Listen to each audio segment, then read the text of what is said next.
दुसरं महत्वाचं आहे की कोणत्याही टेंडरमध्ये सहभाग घेतात असताना नॉमिनल रक्कम भरावी लागते ती किंमत 15 लाख रुपये असेल. त्याच्यामध्ये भाग घेतल्यानंतर जर ते मान्य झालं त्याच्यानंतर 25% रक्कम भरणे, त्याच्यानंतर 75% रक्कम भरणे. परंतु हे यांना ऐकायचंच नाहीये,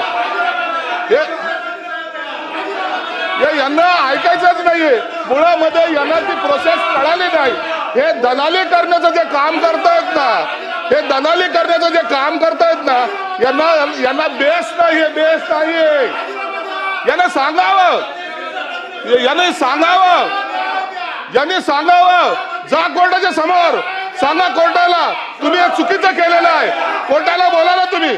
जेव्हा कोर्टामध्ये मॅटर आहे तुम्हाला बोलायचा अधिकार काय प्राप्त होतोय?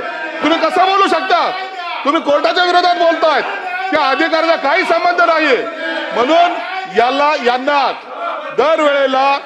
दरवेळेला आपलं काही लोकांनी आपलं उखळ पांढरं करण्यासाठी, ब्लॅकमेल करण्यासाठी हा रचलेला डाव आहे. म्हणून यांना कोर्टाच्या आदेशानुसारच